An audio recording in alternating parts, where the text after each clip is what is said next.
প্রিয় দর্শক, আমি শ্রুতিক্ষণ চলে আসছি টক স্পিডি নিউজ চ্যানেল থেকে। আজকে একটি আশ্চর্যজনক বিষয় আপনাদের সামনে উপস্থাপন করব। আপনারা জেনে অবাক হবেন, যারা নরেন্দ্র মোদীকে মুসলিম বিদ্বেষী বলে বারবার গালাগালি করেন এবং মুসলিমদের শত্রু, তার দেশে নাকি মুসলিমরা নিরাপদ নয়, তার দেশে শুধুমাত্র মুসলিমদেরকে নির্যাতন করা হয়, এই ধরনের গুণগান যারা গিয়ে থাকেন তাদের জন্য আমার এই বার্তা।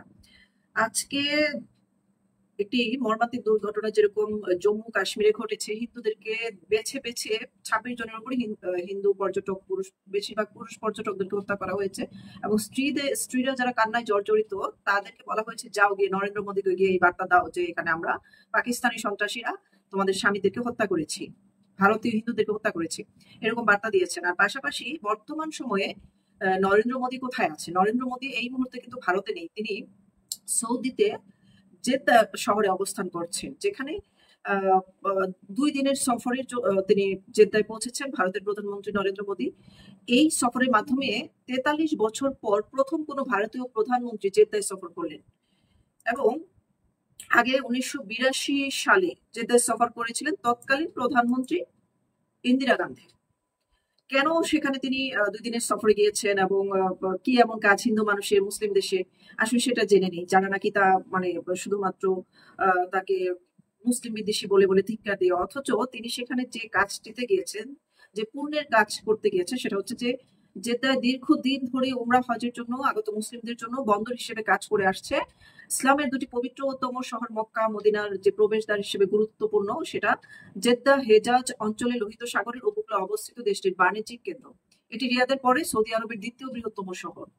তো সাধারণত ভারতের প্রধানমন্ত্রী সৌদি সফর করলে রিয়াদে যান। এর আগে 2016 সালে এবং 19 সালে মোদিও সেখানে গিয়েছিলেন। মানে সাধারণত ভারতের যারা প্রধানমন্ত্রী হয় তারা কিন্তু সেখানে যান এবং রিয়াদে যান, জেদ্দায় যাওয়া হয় না। এর পূর্বে শুধুমাত্র ইন্দিরা গান্ধী গিয়েছিলেন। তো এর আগে 16 সালে এবং 19 সালে মোদিও সেখানে রিয়াদে গিয়েছিলেন। দীর্ঘদিন পর দেশটির কোনো প্রধানমন্ত্রী জেদ্দায় গিয়েছেন, দীর্ঘ 45 বছর পর। তাই এই সফরকে উল্লেখযোগ্য একটি মাইল ফলক হিসেবে দেখা হচ্ছে।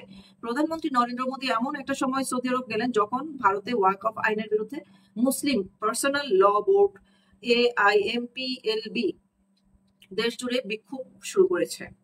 তিনি গিয়েছেন হজ কোটার যাত্রীদের সহায়তার ব্যাপারে সহযোগিতা বাড়ানোর জন্য, নিরাপত্তা জোরদার করার জন্য এবং তাদের পূর্ববর্তী সময়ে যেই হিসাবে মানুষ, মুসলিম ধর্মপ্রাণ মানুষরা ভারত থেকে সৌদি আরবে হজ করতে যেতেন, এই বছর তাদের সংখ্যা আরো বাড়ানো হয়েছে এবং তাদের যে ওই সৌদি আরবে থাকা খাওয়া এবং তাদের যে হজ করার জন্য মানে পুরো সময়টা যেন তাদের মসৃণ হয় এবং সেই কোনো প্রকার সমস্যা না হয়, সেই বিষয়গুলো নিশ্চিত করার জন্য তিনি গিয়েছেন সৌদি আরবের বাদশার সঙ্গে দেখা করার জন্য এবং এই বিষয়ে সমাধান করার জন্য। সৌদি আরবের ক্রাউন প্রিন্স মোহাম্মদ বিন সালমানের সঙ্গে মোদির দ্বিপাক্ষিক বৈঠকে বার্ষিক হজের জন্য ভারতের গোটার বিষয়টি গুরুত্ব সহকারে আলোচনা হবে বলে জানিয়েছে ভারতীয় গণমাধ্যম।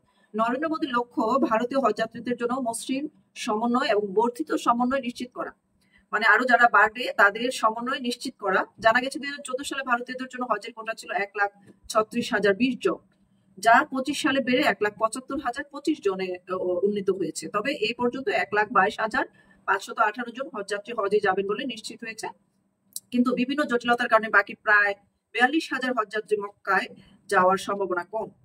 সৌদি আরবে ভারতীয় রাষ্ট্রদূত সুহেল আজাজ খান জেদ্দার দ্বৈত গুরুত্ব তুলে ধরে বলেছেন, ভারতের সঙ্গে একটি ঐতিহাসিক বাণিজ্য কেন্দ্র সৌদি, এছাড়া মক্কার প্রবেশদ্বারের কারণে দেশটি ভারতের জন্য গুরুত্বপূর্ণ। হজ আমাদের দ্বিপাক্ষিক সম্পর্কের একটি গুরুত্বপূর্ণ দিক এবং ভারত সরকার একটি নির্বিঘ্ন হজ যাত্রার অভিজ্ঞতা নিশ্চিত করার উপর অত্যন্ত গুরুত্ব দিয়েছেন।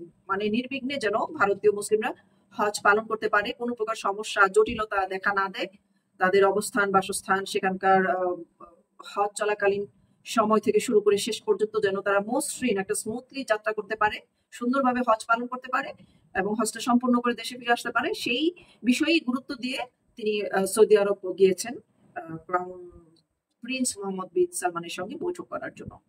এই হলো ওনার বর্তমান আপডেট এবং পরবর্তী খবরে আমি আরো কিছু আপডেট নিয়ে আসবো আপনাদের সামনে।